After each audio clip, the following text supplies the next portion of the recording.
Early August 2020, just a couple of weeks into mask mandates. A friend of Jim Babka's suspected that libertarians had a better response to the pandemic. What would libertarians do? He asked. Jim responded with 10 questions of his own. Welcome to Gracearchy with Jim Babka, brought to you by the Zero Aggression Project, zeroaggressionproject.org. I'm your host, Bill Perotzman. It's now August 2022.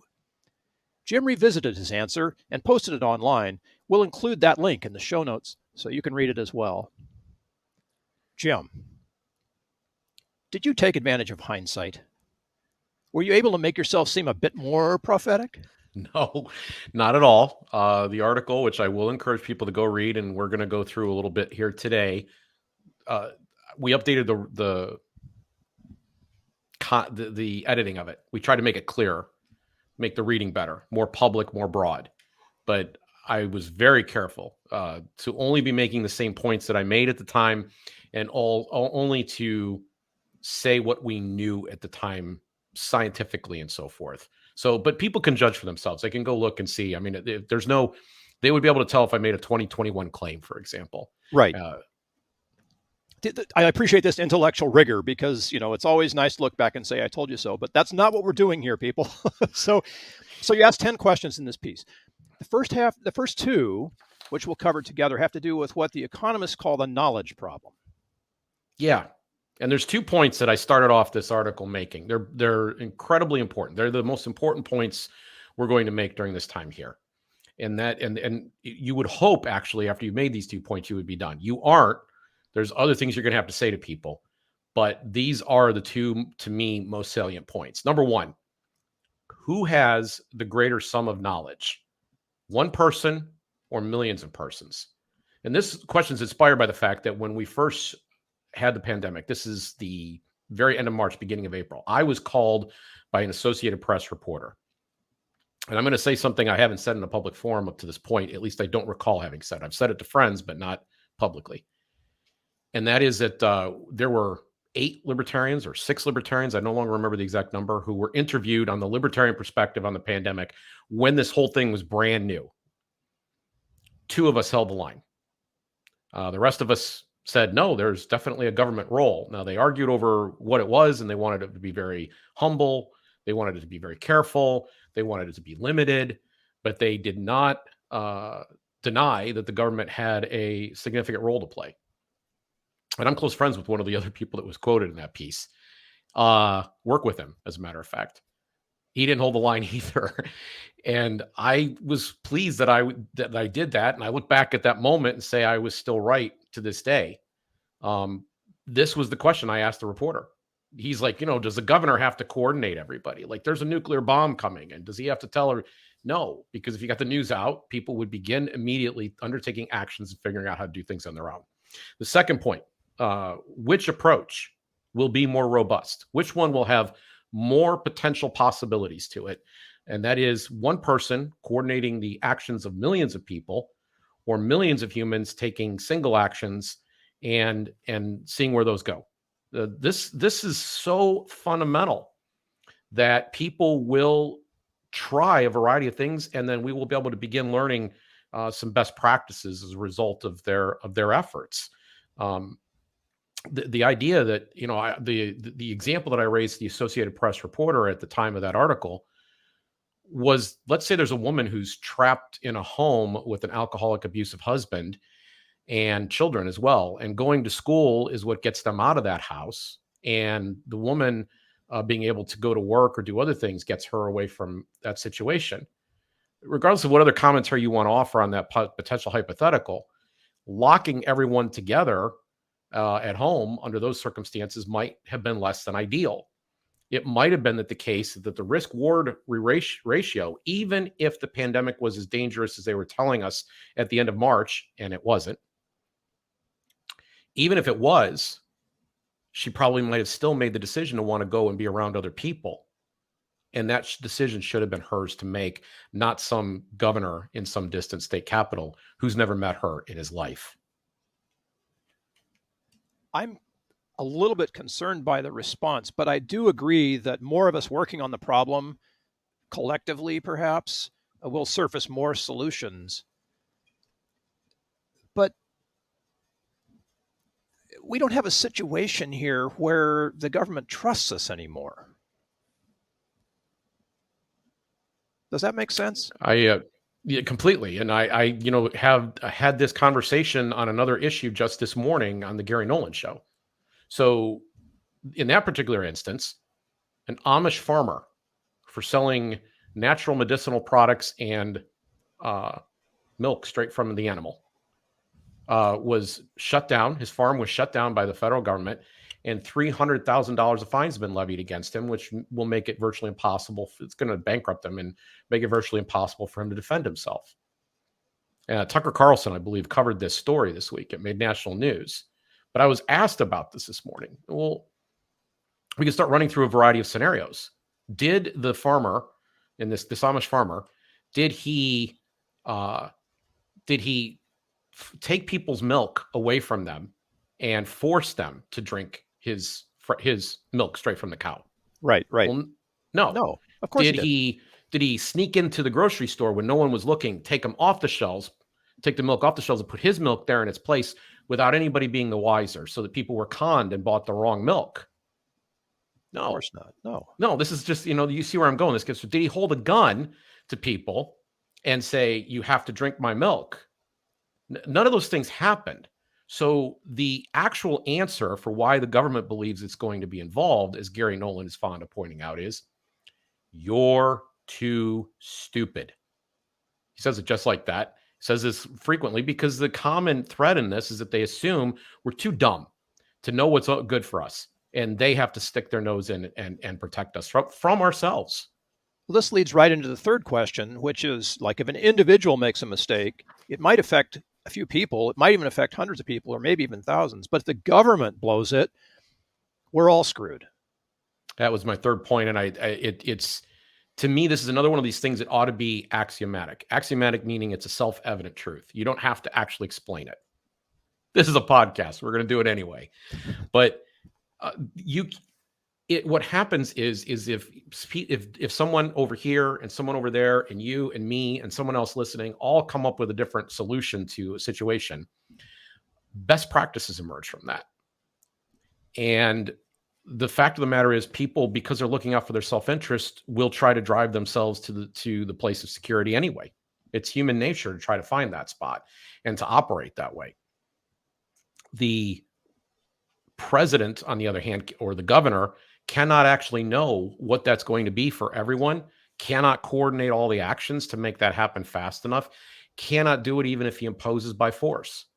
There's an irony, for example, that if we're going to have a lockdown, and we did, that you are going to have to send some people to work whose job it is to enforce the law. So there were literally people on the streets in Australia where they did actually lock people in their homes out enforcing the laws. And so once you say, well, and then you got to feed people. So certain people got to get out there, and then the people got to deliver things, and certain people got to get out there. And pretty soon everybody's got permission slips for who can and who can get out. And that becomes a game of where, do you have to have papers that validate you have permission to be out here? Is that a system that opens itself up to some kind of corruption? So there's just no way that the person who is, there's one person who has sufficient knowledge to know every situation, what is the maximum safety in any given situation. It is literally impossible. You've made the point that we learn faster locally. Let me say it that way. So where I was living, there were families that started to get together, and they do things like education pods, and they do things like shopping pods. So there were best practice results rising up locally. And I agree with you about this, that localized experimenting practice results in better results because you're getting more experience. You're not just waiting for a bunch of scientists somewhere to tell you what to do. And we're seeing it play out right now. This is probably a lousy corollary, but we're seeing that play out right now in the state's response to the SCOTUS decision on abortion, for example, where the states are taking their own stance and individually saying, oh, no, we do it this way here, and they do it that way there. But this leads right into your fourth question, which is, how often do humans actually fail to act, to do anything in response to danger? So I just want to remind people that we kind of started off this entire situation in March of 2020. It turned out that there were two studies. One of them was from Imperial, the most notable one was from Imperial College, suggesting that 2 million Americans were going to die in the next several months. On the presumption, this was a model. The model laid out several layers of things that could happen with different levels of intervention and different levels of human activity. But the one that the media glommed onto, the one that the political figures glommed onto, was the most dramatic, which literally assumed people would do nothing. Yeah, right. This is the stupidest thing we may have heard ever. Bomb goes off. What happens to the people in the crowd? What do? They scatter, right? They get out of the way. They find shelter. They do stuff, right? They don't just sit there. Shots start coming, and you don't know what direction from come. Do you stand up straight and go, this is rather interesting right now, what's happening? Or do you crouch down, hide behind something? Fire starts. Maybe it started in the kitchen and you're watching TV. You say, well, this show only has 8 minutes left to go according to Netflix. I think I'm going to finish it. I mean, who the hell is this stupid? And this was literally the assumption that we worked off of. And it doesn't stop there, because these really imbecilic politicians, and I throw this out across the board, didn't take note of the fact that voluntary actions were already happening with some really major players like the NBA, Disneyland, the NCAA. There were a host of players that were going that had crowd gatherings that said, you know what, at great expense to our own profit, we're canceling. We're turning off events right now. This is what they did initially. We had to figure out how to get back to work eventually, but they would have come up with their own approaches and done it. We watched the NFL do it that fall.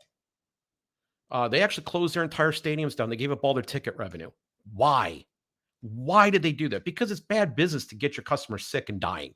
Yeah, it's the right thing to do. So I'm going on a trip here next week, and I was just told by somebody that a restaurant that I had heard of is like, hey, we could maybe go to that restaurant. And they're like, well, you haven't been there in a while, have you? And I'm like, no. And they said, well, they've been shut down 3 times in the last 3 years for health problems. Oh, guess where we're not going? Not going there. So this business's reputation has been permanently sullied and damaged. People are not that stupid. And the politicians, again, were assuming we were. Not only that, but there's another thing layer we can look at this, which was that companies that did have to serve their customers, and Walmart's the example I used in the piece, began implementing policies to make the store experience safer. They set up, for example, a special time of day for high-risk people to go. And that policy, frankly, should have been pursued to its very end. It was instinctively right, and it turned out it was scientifically sound.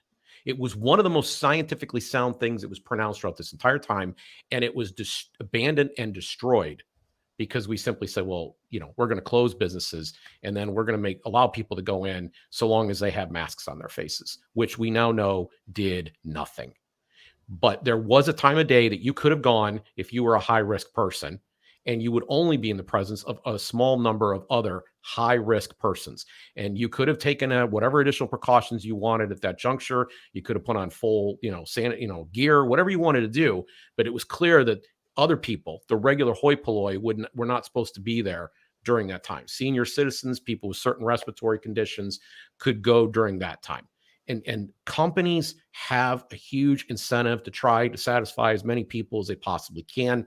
And it was already happening. And the point in both of these arguments I'm making is the politicians were absolutely blind and acting as if none of us would do what was in our own good, when the fact is, metaphysically certain, we always do act. This is so amazing to me, because the utter ignorance of our government to allow us to do the right thing, whatever that means. But let's take it even a step further to the libertarian principle of do no harm. Here were whole organizations, from the NFL to Walmart to like mom and pop grocery stores near us here in San Diego.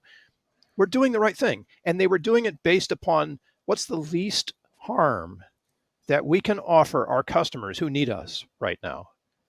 And I know, ring the bell, libertarian, I know, but do no harm is a basic human principle, people. It's the principle of self-respect. There's so much involved in that. Okay, so I'll get off my soapbox and let you continue here because I know there's something really important you want to say. No, so this is huge because when we set humans loose to do what they're capable of doing, they solve problems. So I want you to remember that at the beginning, at the outset of this, there was a mask issue. There were not enough in supply. Surprise, surprise, our government had modeled this emergency. They knew that there was a certain event like this that was going to happen, and they didn't have enough supplies on hand. And we found this out like instantly. Like they were in full panic mode because they didn't have it. So they made the egregious decision to lie because they had to make a central planned statement, and they were afraid that people were going to get masks for themselves when they were in short supply. Can I just throw in here too, because I think this is important for us to recognize that a Republican administration was in charge of this response, not the socialist Democrats that everybody likes to poke fun of, but our commander in chief was pretty much just about as red as it came. And here's the thing with this: it's people went out and began making masks themselves. People began making masks, and they made good ones. They made ones that were far better quality than what people ended up wearing, or that what are normally used for minor hospital use, the throwaway ones. They made better quality masks. And I got 3 of these from a friend. My friend Delilah made 3 of these for me. And this is an example of letting 1,000 solutions bloom. And this is what they refuse to do. Everything about a government policy is one size fit all, not let 1,000 solutions bloom. You asked the question, Jim, 2 years ago about the political effects of the pandemic. And I think it's very insightful. And I want listeners to think about this carefully too, before just knee-jerking to a yes or no. But have the various political effects that happened throughout the pandemic increased or decreased social harmony and cooperation? We did an episode about this just a couple episodes ago.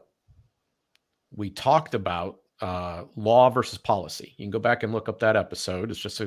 We just did it here just a couple weeks ago. It is in that case, we talked heavily about the fact that there is this phenomena called reactants. There are reactionaries. By virtue of you saying you will do this, you automatically engender people who go, well, no, I won't. And this is true, by the way, as famously it's been put. I cannot remember the person who suggested this. By small children and great nations, both do this. And teenagers, by the way, if you've ever been a parent. Yes. And then if you say, well, wait a minute, you weren't listening to us, we're going to add arguments. We're going to bring the governor on to lecture you for an hour. These kinds of activity, or we're going to censor activity on social media. These kind of things cause a backfire effect. People start to go, wait a minute, maybe we're onto something here. Why are they overreacting to this? And so the better the strength of your argument and the more you do to suppress opposition to that argument, the stronger the resistance gets. And so social harmony frayed. It was already fraying badly. Ever since Donald Trump came down the escalator, it was already on a course. In fact, I would go back and say ever since the Iraq War, maybe the 2006 election timeframe, and then the bailout, which happened in the end of 2008, beginning of 2009, I would say that basically it had been kind of cast in stone. But this was like adding supercharge to it. We were really going to go at our neighbor's throat. We weren't just going to be divided politically. We were going to start bringing politics home and fighting with each other. And it didn't work. It didn't work. It just frayed everything. Every time something comes down like that as a, do this now, it creates further dissension. And what? The politicians don't see this? Yeah, you don't have to tell people, for example, to drive on the right side of the road. You don't have to tell people to, to be nice to their neighbors or not throw a punch, or there's a whole host of activities you don't have to do because we understand certain risks that come with these activities. Let me use the one of throwing at a punch. In general, I don't walk around throwing punches at people, right? Because it doesn't work very well. No, I mean, sooner or later, somebody hits me back. I don't know why, right? I mean, of course I know why. And this is my point. Like, people get this and they'll figure things out for themselves. So let's just assume, let's turn on Darwin's machine. Let's assume that if not listening to the public health authorities, and I don't believe in the concept of public health either, by the way, but let's assume that, listening to these people, you would have, if you failed to listen to them, bad things would have happened to you. Well, if the bad things start happening to the people who are not following the rules, more people start following the rules. Trust me. Like, it doesn't take long for them to figure that out. It's unfortunate that somebody has to be kind of the experiment on the front end of that. But really, I mean, how hard should we be working to save the life of somebody who really wants to hurt themselves? Oh, okay. Good luck to you. Darwin Awards all over again. Yeah. I've got a tangential question. You may choose not to answer it, but I'll try anyway. Yes, I choose to not answer lots of questions on this show. Okay, it's my way. And I'm good with that, as you know. So social science, economics, all of those sort of human sciences are at a different level of understanding and than biology and mathematics and physics. And they're not as exact as those other sort of core sciences are. And right now, forgive me, everybody, because I've just finished a book called Consilience by E.O. Wilson, written at the turn of the last century, about how all this stuff needs to start to play together better than it has. And so we can make the social sciences predictive. I mean, social science is good. We know about reactants. We know about some things.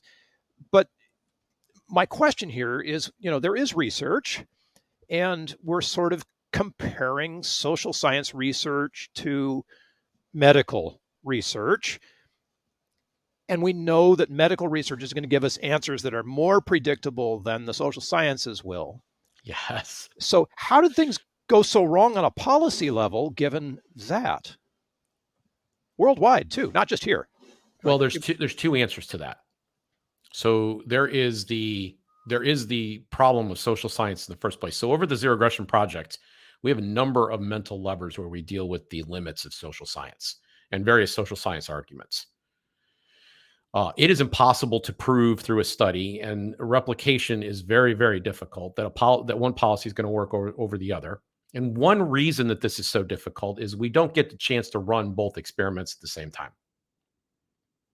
So if a governor makes a decision or a president makes a decision, we have to live with the effects of that decision being made.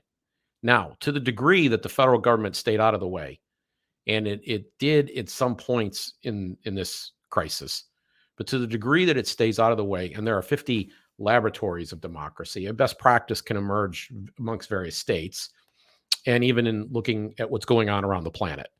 But it's still a very inexact. It's not predictable because humans aren't predictable. We don't know what individuals are going to do, and we don't know what they're going to do from moment to moment based on new information that's coming in. This is why too much of what happened in this particular crisis was built on what are called models. And models are basically, and I'm sorry for this, people who are in statistics and in the virology and all these other fields, epidemiology, going to be very mad at me right now, but they're crystal balls. They have a lot of complicated math involved in them, but they're crystal balls. You have to make a prediction and another prediction and another prediction and another prediction. And you have to figure out how those things are likely to interact with one another. And you can't guarantee to be right about any of that. And anybody that's ever tried to, for example, handicap sports knows this, right? We know certain teams are going to play on Sunday, and we know whose quarterback is out and whatnot. And it's still very hard to win and make a living gambling. I'm not saying it's impossible, but most people are not very good at it. And so even if they have a lot of expertise, really, really hard to make a living doing that. The epidemiologists made a huge mistake. I've talked about this before. Henry Hazlitt wrote a book called Economics in One Lesson. And the one lesson essentially was you had to be aware of all the effects. You had to take everyone into account in a policy. Well, the epidemiologists didn't have the economists in the room. And we made all the decisions based on as if COVID had full control of the planet and nothing else mattered. Now, why did this happen is a different question. Well, there was a lot of money to be made, especially on the distribution of vaccines and medical technologies. At a very early stage, we were told there was a shortage of ventilators. That may not have been true. And I don't know for sure in New York City and Brooklyn, there might have been a moment where that wasn't true, but that was never true in most cities across the United States. It was never true in my state at any one juncture, even though my governor and chief health officer in my state repeatedly stood up and said they were panicked that we didn't have enough ventilators. But the news got out and there was a contract to make lots of new ventilators and to make mobile ventilators, and production on various other products was stopped so we could make these products. And so people made money, right? It was a sure game. And nowhere was this more true than the guaranteed purchase and no liability provision on the vaccines. And that drove a lot of this. There's money to be made. You always have to look and see who's making the money. So when a scientific decision, medical in this case, becomes political, it sort of gets dumbed down and it kind of leaves the science behind. And of course, the politicians then wind up being the ones who take credit and blame for it worldwide. But we've not done the politicians a real service by allowing that to take place. Like we could have advised, economists could have been in the room with the epidemiologists advising the politicians who were leading us, and they might have made a different choice. Mm-hmm. But still, we have to face this problem of once the decision reaches the political level, all the science goes out the window. Yeah. And this is because it'll be a political decision, and political decisions have to do with who has more power, who has more pull, what are the headlines at the moment. Those are the things that matter. And the headlines, are is if it bleeds, it leads. So fear rules the day. So, we had Andrew Cuomo, and he wasn't the only one. This likely happened in Pennsylvania and Michigan as well. But he was taking overflow patients out of the hospitals and sending them to nursing homes. And at the time that I wrote that piece 2 years ago, we already knew, and he was denying this, but we already knew that 4,500 New Yorkers had died as a result of this policy. We already knew that. And the number ended up being larger than that.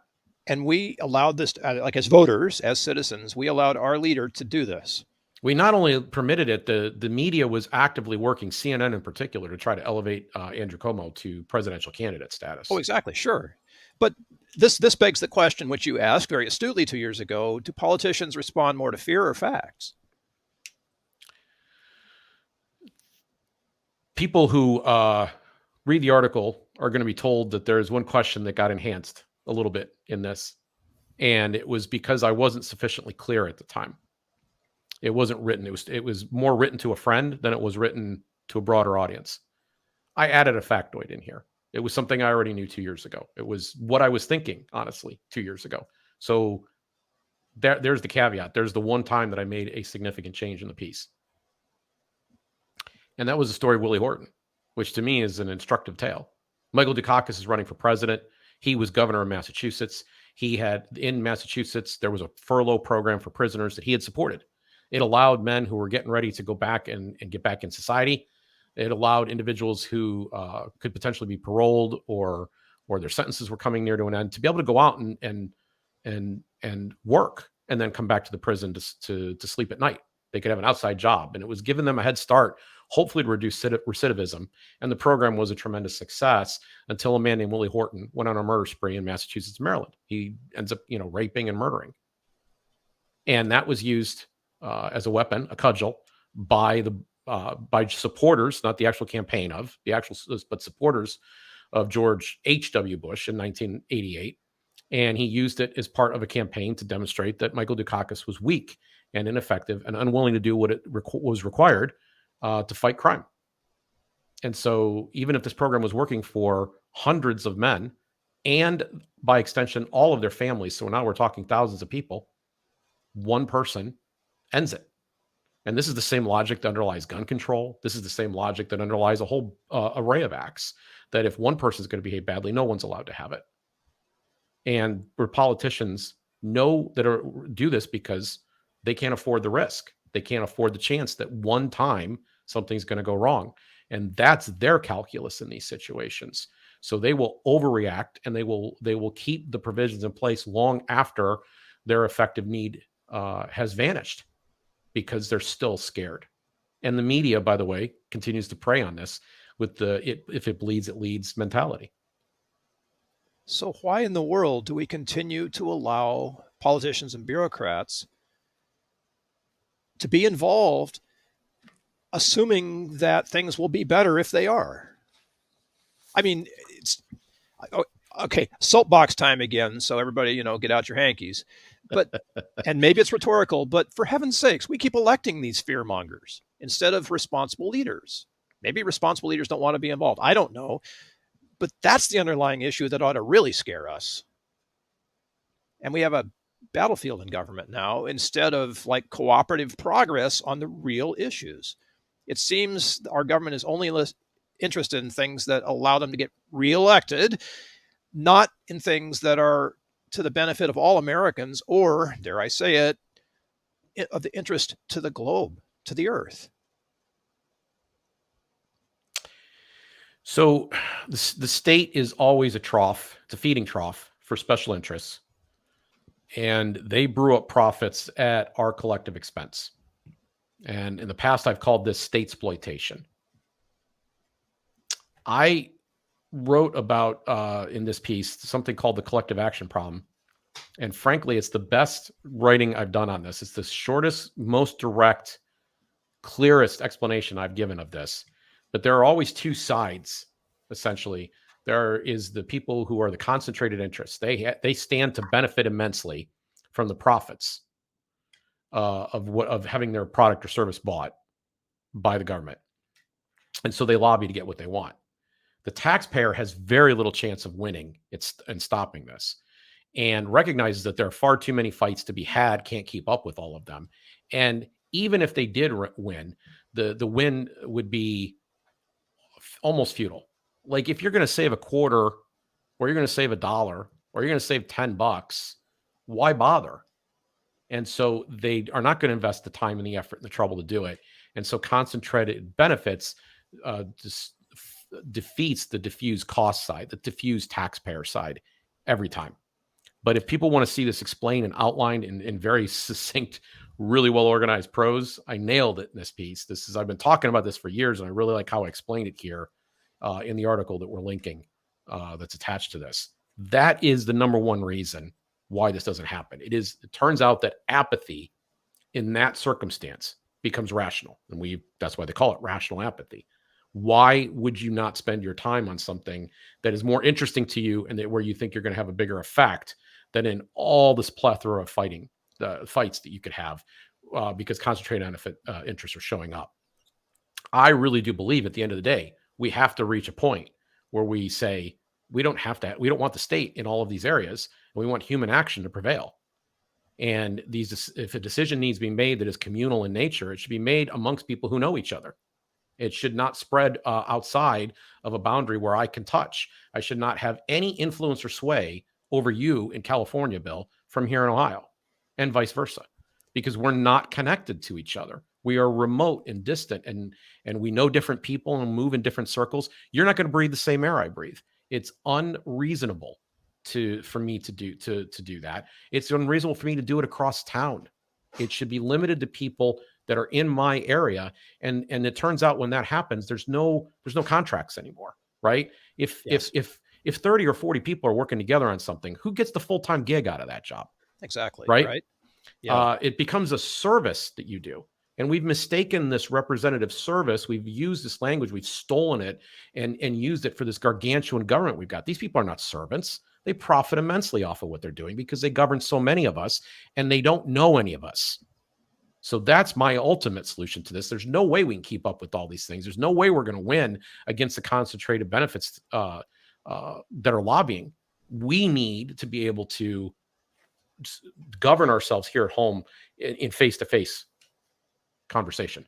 You told me a story, if you don't mind sharing, and we got a couple more minutes on this, but a friend of yours who's running a pharmaceutical startup had a really interesting story to share. And I think that might be helpful for listeners just to get an idea of, like, it isn't hopeless, people.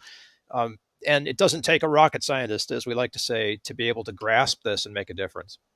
We were talking a couple of weeks ago, and you mentioned a story that a friend of yours who's an entrepreneur and running a pharmaceutical startup had shared with you back in August of 2020. And for me, it brought home the point that, yes, there is hope. It doesn't take a rocket scientist to deal with this. We have a couple more minutes. Can you share that story with the listeners? Yeah, I just, I don't get to see this gentleman very often, and I happen to be in the same vicinity as him, and he came over to visit me. and we had lunch. He and his wife and me and my wife. We had a great time. But we spent an awful lot of time because he was reading everything at the time. He was telling me that, back in the summer of 2020, the life cycle of news on this was going through so many generations so quickly that every 5 or 6 weeks, what you knew would become outdated. And his analysis was fair, and it was subtle and nuanced. It took into a lot of different factors. It weighed different things out. It was far less declarative and a lot less fearful. Now, he took all of this extremely seriously right to the very end. Fully vaccinated, wore his mask the whole time, wore his mask long after people didn't. So this was not somebody that was operating from the exact same vantage point that I was. But I could tell in his talk, in gathering the information, being serious about it, that he was not as scared. Even though he was taking various precautions, he was not hysterical, which all of the coverage was one thing, one message, be scared the entire time, and especially at that juncture. And there was room for freedom in his discussion, and there was room for entertaining questions, and there was room for persuasion. So it turned out to be a much more graceful conversation. I was struck by it because clearly his values, his chosen values in this situation, were different than mine. And he was not nasty or pejorative. He was very nuanced because he was doing his own homework. And I couldn't help noticing the distinction between his take and everything else that the media was serving up at the time. This is a little off the script too, but I'm curious about your vision in America right now. I've heard it said by people who are investigating what's going on below the media storm that most Americans are in that mindset, the same mindset that your friend has. Do you have a feeling on that? Do you have a crystal ball that works? Yeah, I think people are. I think that, now that this is over and this happens, there's I think fundamentally two types of people. There are people who want this just to go away, and I think they're the majority. They don't want to have this discussion anymore, and so we're having a podcast that is highly undesirable in our society. Let's not talk about this. Let's move on. But there's another group of people who do want to learn the lessons of this, and this is the reason I return to this. I have long been motivated by the idea that when things happen, the news is incomplete, you don't know what's going on, and you don't have all the facts, but you are still compelled to act. What do you do? In religion, they have what's called faith. They have a tradition that says, well, there are certain things that I do, regardless of what the circumstances are. I have a hope that exceeds what's happening to me in the present moment. We're called upon in the same way, and politicians are routinely called upon to react to a series of stimuli and events that they don't have all the facts. I have been a keen observer, for example, of mass shootings and school shootings in particular. And there's certain things to know about those things. And after you learn kind of how those events play out, one of the things you find out after you've watched a few of these things is that at the start, what you hear from the media is going to be filled with error. It's going to be filled with rumor. It's going to be filled with them just trying to do whatever they can. When the cameras are running 24 hours live, and they have to fill the time, you're going to keep getting information that is not precise, not accurate, and sometimes absolutely false or made up. We only know this after long periods of time go by. We have a process in this country called due process, courts, where things are settled in front of juries that take a long time to figure out what the actual truth of the matter is. And even they have a hard time arriving at the truth.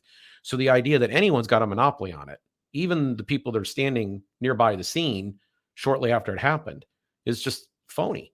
So how do you know, though, what the decision the jury is going to arrive at? Or how do you know what you should or shouldn't do in this situation? There is some history that you got to do. You have to learn from history. And I call this heuristic thinking. You develop shortcuts to knowledge based on previous experience and insights and wisdom. And this is the sum of wisdom to me, is to have these rules of thumb that you know how to follow at the very beginning so that you minimize the chance that you're going to make things worse. And I feel that my libertarianism is largely that kind of libertarianism. It's about not making things worse. It's about not compounding a problem by adding new problems because we stuck our nose where it didn't belong, or we reacted to the wrong thing, or we overreacted, and we caused all kinds of attendant side effects. But we're going to come across this situation again. I mean, we're going to definitely go through another mass epidemic situation of some kind. And I'm not just even talking about pandemics. I'm talking about there could be some other thing. Aliens they could tell us tomorrow that there was an alien attack. Don't laugh. I'm not putting it past them right now. Okay. This thing worked really, really well, but a lot of people are kind of alert and awake for temporarily, and they might ask questions, right? They might need to wait a few years before they can pull this one back out again. I don't know, but we could end up in a situation like that. And when that happens, whatever it is, there's going to be a party line, and it's going to be part of the pundit class. It's going to be the politicians. It's going to be the petty bureaucrats, all telling you, just listen to me. Just listen to me. And we can't have that. We got to have like some kind of immune system to that. The social media companies are aiding and abetting these people too, because you can't even publish factual stuff anymore on social media without getting it taken down. And forget about jokes, forget about puns. Yeah, even jokes. I mean, the jokes, literally jokes are getting screened for being what was the term? Incomplete. Out of context or something. Out of context. Yeah, I mean, they're putting those kind of labels on things like, so you're supposed to explain the joke. I mean, everybody that's ever told a joke knows that explaining the joke is literally the definition of failure in comedy, right? Yeah. And so I mean, even the ability for us to kid with each other is being censored as misinformation. And when it comes to the government, I mean, so this is not new. I don't know. I can't remember Mark Twain. I wasn't quite born then, but we've been,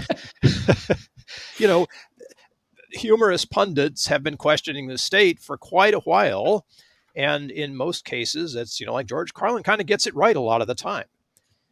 That intellect is able to assemble a joke around something that is an obvious gaping hole in the government, and we laugh. But questioning authority is even on the block right now. And it's going to get worse. And up in Canada, I think we got a foreshadowing of things to come. We're behind. We're not quite able to pull it off here. Thank God. There is enough resistance. And I think that's the key idea. So, in World War I, there actually was, it was illegal to criticize the government during the war. And they did put people in prison. So that happened here just over 100 years ago in our country. We're not talking about during slavery. We're not talking about, some time when England was running it. We're talking about a Democrat administration in 1918-19 timeframe. And 1917-18, excuse me, timeframe. And so it could be that they could go that far and they could marginalize. There was really an active attempt, I really believe, to marginalize and silence a group of people. And whether you thought they deserved that or not, or you disagreed with them or not, to go to that extra step means that you're taking away protections that protect all of us, including you. And you think the January 6th, I'm not sure what to call them anymore, people who went to the Capitol would agree with that statement? It was sort of organized resistance. Let me just say, I hope so. I don't support what they did, obviously. Right. I thought it was ill-conceived, and I thought, frankly, it was stupid. And I mean that. I mean that as a technical term. I don't mean that like, when you're in my line of work, that potentially somebody's going to show up at an event and look to stir up trouble. That this is going to happen. And I've actually experienced it. I actually believe to this day, I encountered a government agent trying to get people and trap people in an event that I was at, trying to get them to want to go out and engage in armed revolution. We had no interest in that. We were there literally to talk about how to do this peacefully, how to change things. And so I think people have to be on the guard for this. And if you're going to be a maniac and you're going to go do this thing, then there are certain consequences that, you're stupid, you get in trouble. Stupidity has a price. It's a little bit of Darwin's machine kicking into gear again. I mean, everybody should take a lesson from that. But your question has to do more again with like how we resist, right? Yeah, how do And we I just resist? How do we resist skillfully? Because it does skillfully. take, it takes a majority still in America, theoretically, to make No, something happen. it actually doesn't, because what I want to say is that all government operates off of consent, and if people refuse to comply, or if they find ways to create resistance, and politicians begin to get scared for their jobs in an electoral sense, then things change. They're going to respond to those. Every tyrant, every tyrant needs people to follow his orders. Every tyrant needs people to comply. And they can pick off some, and they can pick off some for a long time. It's really up to us whether or not we're going to mount organized resistance to something. And some of these regulations that we went through during this time didn't end because the politicians chose to. They ended because people stopped practicing. And in order to save face, politicians had to say, hey, we're lifting these orders. Well, yeah, great. No one's doing that anymore anyway, Yeah. Yeah. Obviously, people can participate in the solution here. Share this video. Is there anything else vote? Is there anything else that we can do to? That's my main thing, is to get this word out. I want to see us continue to have a discussion about what happened.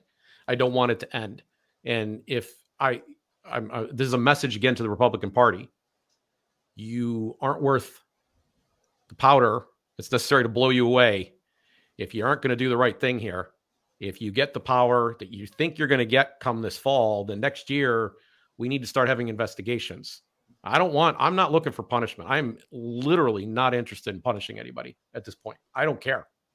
What I want is all the truth acknowledged and out on the table, finally, because, there was a point for a year of this thing where you weren't allowed to discuss, for example, the source of it. It was off the table. It was, in a manner of speaking, almost illegal to discuss. You definitely were derided and shouted out, and you were foreclosed from any commercial activities in the normal business thoroughfares that we have here in 2021 and so forth, 2020. You were shut off from those things. And that should never have happened. And it turned out it was a gross error.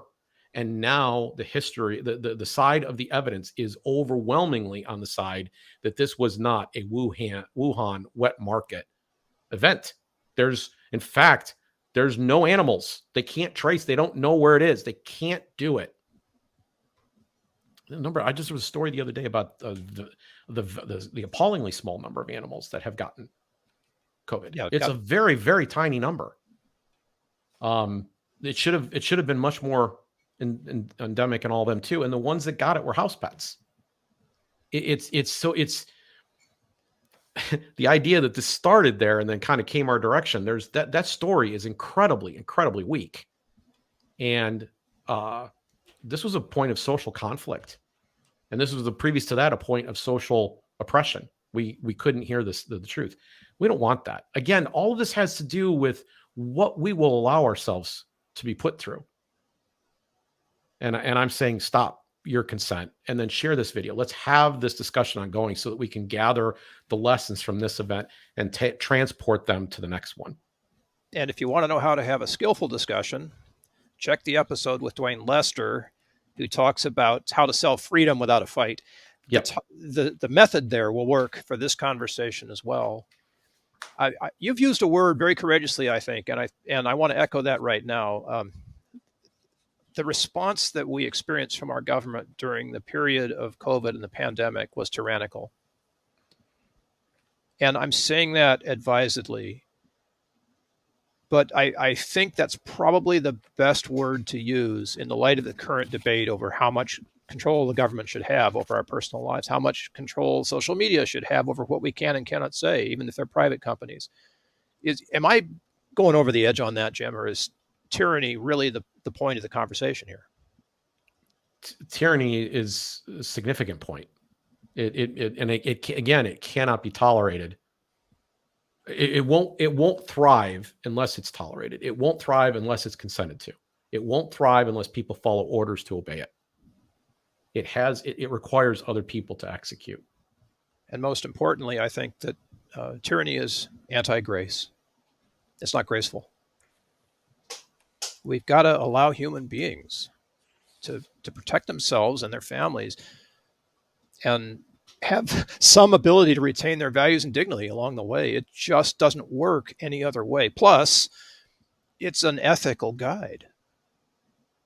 Hard choices, right? But I think, if anything else, what your 10 prophetic questions have pointed out is that morality does work. Ethics do work. I love the fact, as an entrepreneur, I've got to say this, but I love the fact that 1,000 potential solutions are available to us, and best practices can emerge if we just unleash the human response that's part of all of us. And yeah, I Yes. mean, we're going to have some Darwin awards, okay, but there's also going to be some brilliant things that do emerge. You mentioned masks, and so grace works. And that's a grace point, everybody, if there ever was one. Thank you for being here. Thanks for listening to Jim and me today, and allowing us to wander through these conversations is part of beginning for the bigger conversation with all of you, and that you can have with all of your friends and family and beyond, to hopefully infuse our conversations regarding politics, regarding economics, regarding religion, with a bit more grace. We know Gracearchy works. We're glad you're listening. If you haven't yet, subscribe, ring the bell, and we'll see you again on the next episode. Aho.